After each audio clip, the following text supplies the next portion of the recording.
It looked like it's happening.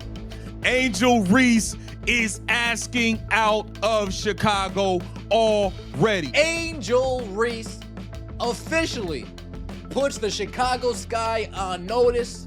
We're not doing the same thing this offseason that we did last offseason. Stop bringing me bums to play. The WNBA rookie season that was supposed to launch Angel Reese into superstardom has turned into one of the most controversial storylines in recent league history. From public criticism of her own team to a suspension that knocked her out of a crucial game, Reese's relationship with the Chicago Sky has become anything but smooth. What started as hope for a franchise cornerstone has spiraled into questions about leadership, loyalty, and whether Chicago made the right bet on their rookie star. The drama reached a boiling point when Reese made comments that sent shockwaves through the organization and left teammates questioning her commitment to the team. It all came crashing down in a Chicago Tribune interview that nobody saw coming. Angel Reese, the player Chicago had built their future around, delivered a harsh reality check to her own organization. Her words were direct and cutting. "I'm not settling for the same we did this year." But she didn't stop there. Reese went further, demanding that the Sky get good players and great players, calling it a non-negotiable for her future in Chicago. The message was clear: either upgrade the roster or she might look elsewhere. For a rookie to make such demands of her franchise sent immediate ripples through the WNBA community. The timing couldn't have been worse. Chicago was already struggling with a disappointing season, sitting near the bottom of the league standings. Instead of rallying around the team during tough times, their supposed franchise player was publicly questioning whether her teammates were good enough.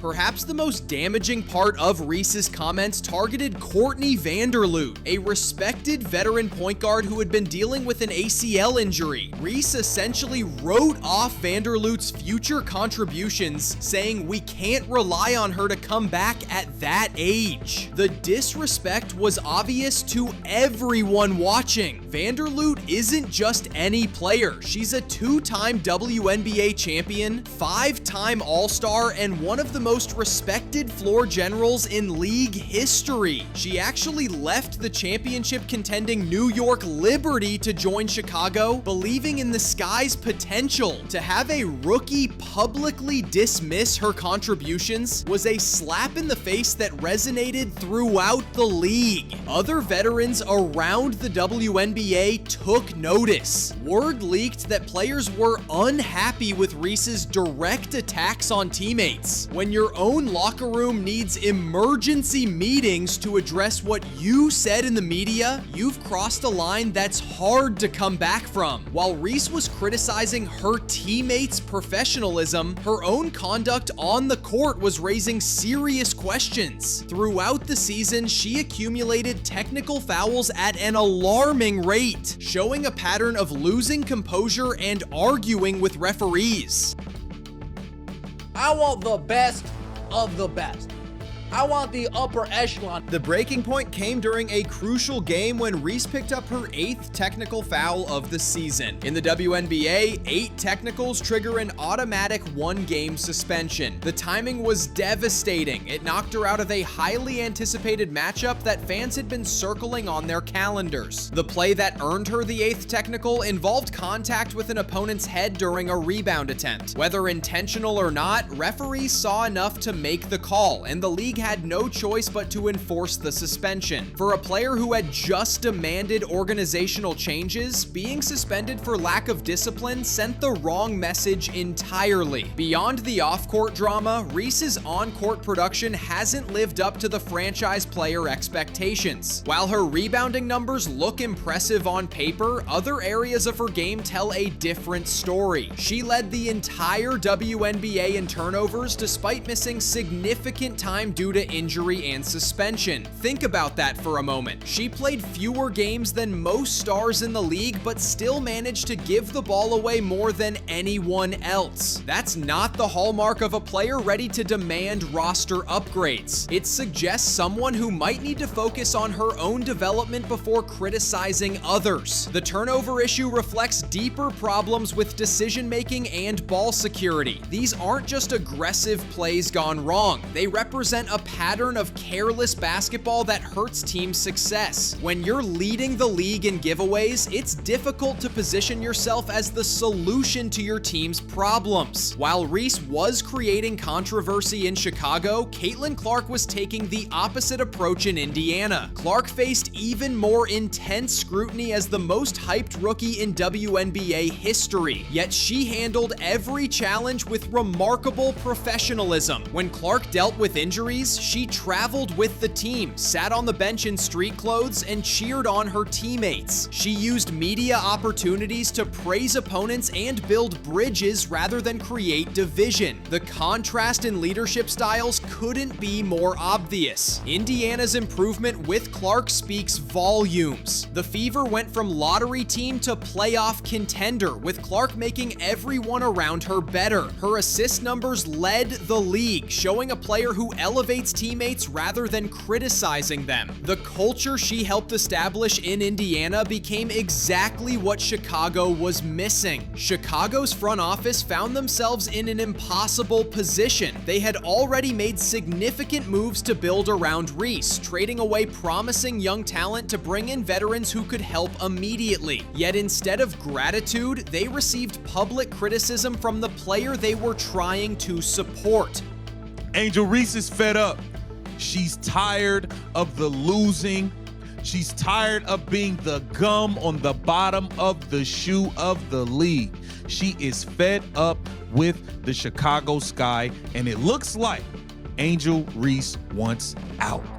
It looks like she wants out. Reports suggest that team meetings were necessary to address the fallout from Reese's comments. When your franchise player creates locker room drama that requires damage control, it raises questions about whether they're part of the solution or part of the problem. The Sky eventually received an apology from Reese, but the damage was already done. Trust, once broken, is difficult to rebuild. Other players around the league took notice of how Chicago's supposed leader handled adversity. The numbers don't lie when it comes to fan engagement. While Indiana was breaking attendance records and generating massive television ratings with Clark, Chicago struggled to maintain interest, despite having their own high-profile rookie. The Sky's disappointing record combined with constant controversy made them difficult to market. Fans weren't excited about the future. They were questioning whether the organization had made the right choices in building around Reese. Professional sports demand leadership, especially from players positioned as franchise cornerstones. Leadership means taking responsibility when things go wrong, supporting teammates through difficult stretches, and setting an example both on and off the court. Reese's approach showed the opposite. When Chicago struggled, she pointed fingers. When teammates needed support, she offered criticism. When the team needed stability, she created uncertainty about her own future. Compare that to how other young stars have handled similar situations. They focus on their own improvement,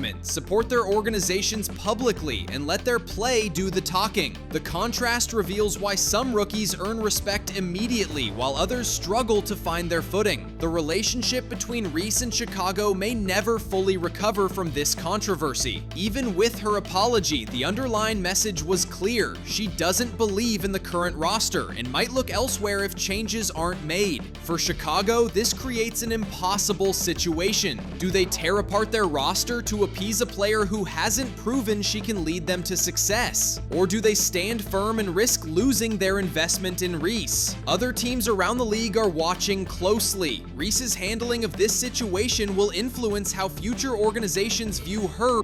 Let's see what Angel Reese had to say. I'm not settling for the same shit we did this year. Oh boy. Reese told the Tribune, we have to get good players. We have to get great players. That's a non-negotiable for me. I'm willing and wanting to play with the best. And however I can help to get the best here, that's what I'm going to do this offseason. So it's going to be very, very important this offseason to make sure we attract the best of the best because we can't settle for what we have this year. Overhaul this roster. When young stars handle adversity with grace and maturity, it elevates the entire league. When they create unnecessary drama and controversy, it becomes a distraction from the incredible basketball being played. The WNBA needs role models who can help grow the game, not players who generate headlines for the wrong reasons. The Angel Reese situation in Chicago offers valuable lessons about leadership, accountability, and professional conduct. Success in professional sports requires more than individual talent. It demands the ability to work within team structures and handle pressure responsibly. Reese still has time to learn from these mistakes and develop into the leader Chicago hoped they were getting. But that growth will require acknowledging where she went wrong and making genuine changes to her approach. The talent is clearly there, but talent alone doesn't build championship teams. The WNBA will continue to watch how this story unfolds. Chicago's future and Reese's development as a professional both hang in the balance. The choices made moving forward will determine whether this becomes a learning experience that strengthens both parties or a cautionary tale about squandered potential. For now, the drama serves as a reminder that being a franchise player requires much more than putting up numbers. It requires being someone that teammates, coaches, and fans can rally behind through both good times and bad. That's a lesson every young player should take to heart as they navigate their own professional journeys.